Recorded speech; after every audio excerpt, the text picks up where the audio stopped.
For years now, 50 Cent has had a public feud with Diddy. 50 has come at Diddy many times over the years, but starting in 2020, 50 Cent seemed to develop some resentment towards Diddy. For years, there has been many rumors on why this could be. Why did 50 Cent hate Diddy so much? Now it seems we finally got the answers to those questions. Recently during the Diddy trial, a Jane Doe was called on the stand to testify against Diddy. While this woman's identity was kept a secret, it didn't take long for people to realize this Jane Doe was actually someone very close to 50 Cent. Hey guys, I hope all is well. Welcome back to The Truth Is, where I drop new videos exposing the truth weekly. In today's episode, we will be talking about the Jane Doe and the Diddy trial. But before we begin, I just wanted to let my Patreon members know that I just released a new Patreon exclusive. This video exposes the location of a satanic sacrifice site found hidden in a cave in California. If you're one of my members, you're not going to want to miss this one. If you're not a member yet, what are you waiting for? Join the truth movement and help me spread the truth. For $3 a month, not only will you be supporting the channel, but you will get access to new videos monthly and 46 other exclusive videos.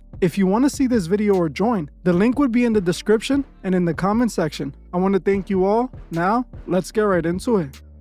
50 Cent versus Diddy has to be one of the funniest feuds in hip-hop. For the last few years, 50 has been relentlessly trolling Diddy. He was one of the first big rappers I witnessed basically claiming that Diddy was on the down low. After Diddy was exposed for his Freakoffs, 50 ramped up the trolling and started straight up exposing Diddy. He even claimed he was gonna make a documentary exposing Diddy's Freakoffs. 50 Cent was on Diddy's neck and he wasn't letting up. Originally, 50 claimed that this beef with Diddy was due to Diddy inviting him to go shopping with him. According to 50 Cent, he took this disrespectfully as he's a man and isn't with another man inviting him on a shopping date. Still, 50 seemed to have real hatred towards Diddy, like this beef was much deeper than just a shopping date. Wow.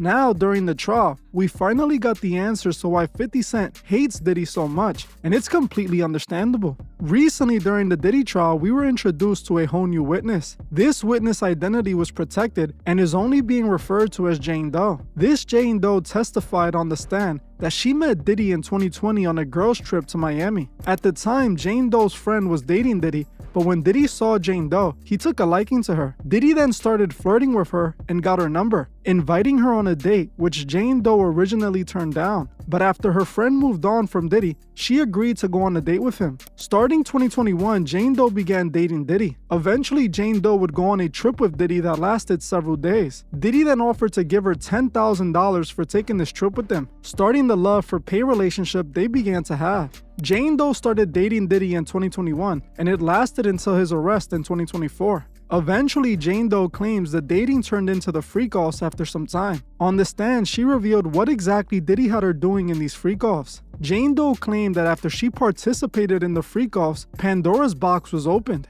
Jane Doe noticed that Diddy now only wanted her to participate in the Freakoffs, so she told Diddy she no longer wanted to participate in them. She claimed that Diddy then promised he would pay 3 months of her $10,000 rent as part of her participating in the Freakoffs. Jane Doe agreed, and the Freakoffs only got more and more disturbing. She began doing Freakoffs with Diddy weekly, and he paid her rent as long as she agreed to participate. Eventually, Jane Doe claims he put her under a love contract, agreeing to pay her rent every month as long as she was available for the Freakoffs. Mind you, her rent was $10,000 a month, which comes out to Diddy giving this woman $120,000 a year just for her to participate in the Freakoffs. That's a 6-figure job. Now, Jane Doe went into detail about the things that took place at the Freakoffs. She claimed that number 1, Diddy wouldn't allow the escorts to wear protection while engaging in acts with her. We know why, because it was revealed that Diddy likes to rub the man fluid from the escorts on his chest area after they're done. That's what Cassie revealed when she testified. Remember, this is not just some weird kink, it's a part of the strange sex rituals Diddy participates in.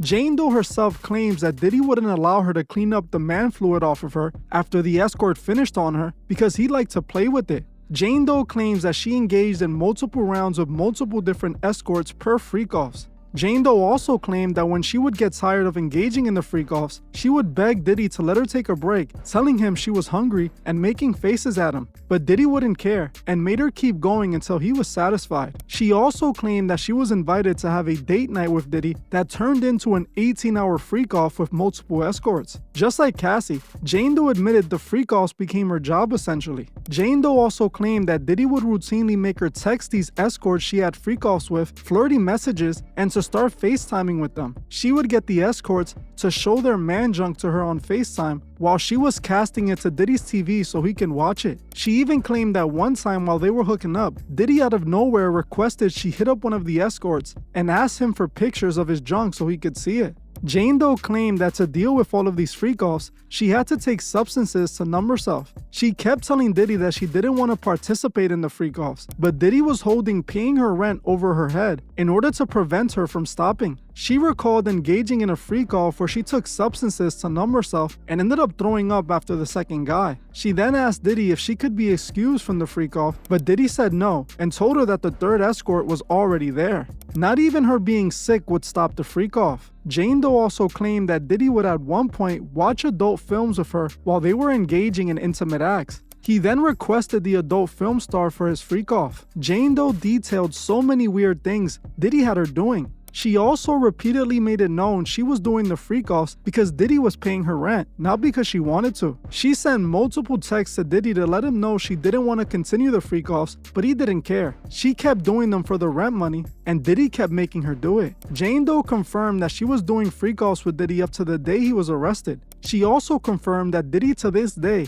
is still paying her rent. Remember, Diddy was arrested in a hotel, most likely before he was about to have a freak-off. Now after this testimony, everybody wanted to know who the Jane Doe was, and the internet quickly started researching to find out who this woman was. Who is the Jane Doe that was essentially Cassie number 2? It didn't take long for the internet to discover who this Jane Doe was, and it explains exactly why 50 Cent hates Diddy so much. The Jane Doe Diddy was violating with the weekly freak-offs for over 3 years was no other than Daphne Joy. Daphne Joy isn't just any freak-off contestant. She was the mother of one of 50 Cent's children. Diddy was having this freak-off with 50 Cent's baby mother. He had 50's baby mother hook up with multiple escorts while he watched it all go down. He used Daphne for his sex magic rituals. This is why 50 went to war with Diddy, because he knew about this all along. He called his baby mother an escort sometime back on social media, and Daphne Joy even threatened to sue 50, claiming he was abusive and defaming her.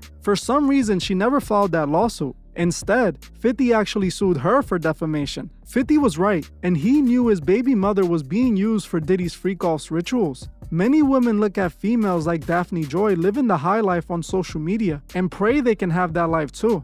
They have no idea what Daphne had to participate in to be allowed to live like that. There's so much darkness behind that beautiful life she portrays on social media. She was literally Diddy's S-slave. She cried about how Diddy only wanted to see her when he wanted her for a freak-off. This woman sold her soul for the high life. She chose to dance with the devil, not knowing the price wasn't worth it. What's crazy is that the reason all these women are so easy to agree to participating in these freak-offs nowadays is because of hip-hop pushing this OF lifestyle. For the last few years, we have seen the rise of OF and women selling themselves on it. Back in 2020, it was practically forced down all women's throats by the biggest celebrities. All the big female celebrities and influencers started promoting it and making accounts. The female rappers rapped about it, and they made this culture not only acceptable but popular. They did this on purpose. They wanted moralist women that can have these freak-off rituals without even batting an eye. These billionaires are printing money. They don't care about money. While everyone else is struggling to pay their rent, they're throwing money at escorts to hook up with girls they like. That's how they use this money to make these women sell their souls. Remember, the love of money is the root of all evil. Daphne Joy didn't have to live in a $10,000 a month mansion. She didn't need to live the luxurious high life. She should have gotten a job and lived a modest life, but she wanted the world, which is only offered by the devil. Daphne sold her soul for $10K a month. She let Diddy use her in all types of disturbing rituals. I'm pretty sure Young Miami also engaged in those rituals too. She has been so quiet lately, but let's be honest, she was with Diddy and this is what Diddy does. Young Miami got all the gifts like Cassie and Daphne Joy. She was most likely in those freak-offs too. She even admitted to Diddy using the bathroom on her and her liking it. It's clear she was a part of it. Now, not only has it been revealed that Daphne was Jane Doe, but it has also been revealed that victim 3 was Gina. Remember, Gina was Diddy's former girlfriend. She had exposed Diddy some time back, claiming he was abusive towards her. I mean, describe it. He was abusive. He was like always belittling me. Always like, he was like mentally, emotionally, and physically abusing me. Diddy. Mm-hmm. It's not the first time we've heard that. Mm-hmm. There was an incident, of course, with Cassie, where orders are saying that the police were called because they got into an altercation. I think it was like 2 or 3 years ago, if I'm not mistaken. Tell me some of the things that he would say to you. He would always compare me to Cassie and tell me that I'm the bad one and she's the good one. And he was with both of you guys at the same time. Yeah. Cameras and stuff there. So it's like me, Puff, and Meek. Puff had like leaned forward to like talk to somebody, say hi or whatever. And so I turned over to Meek and I said, happy birthday. He put his hand out and he was like, thank you. So I took his hand and shook it. And as I shook Meek's hand, he turned around and saw it and he got so mad. Wow. And then we probably like stayed like 20 minutes after that happened. And then when we got in the car, he like grabbed my hair. We were in the those Escalade trucks. Okay. I was sitting on this side, he was on the other side, and he like grabbed my hair and like cussed me for doing that. He was like, yeah. He was like, why the you shaking his hand for like just saying so stuff it was like that. just like a jealous rage. Yeah. Gina was definitely doing freak-offs with Diddy, and it's the reason she was set to testify. But just weeks before the trial started, Gina went missing out of nowhere. She stopped responding to the government too. Now it's being speculated that she didn't really go missing, but was most likely just paid off by Diddy. She allegedly took tons of money from Diddy to make sure she doesn't testify. It was likely what Diddy was hoping for from Daphne as well, by still paying her rent even after his arrest. It's truly sad how these women are willing to sell out for money like this. They are willing to do all types of wicked activities just to live this fake high life, instead of just getting a normal job and having a normal life, a life that they don't have to hide from their children. I want you guys to let me know what you think about all of this below. Well, I'm gonna end this one here. I want to thank you all for watching, and I'll see you guys in the next one.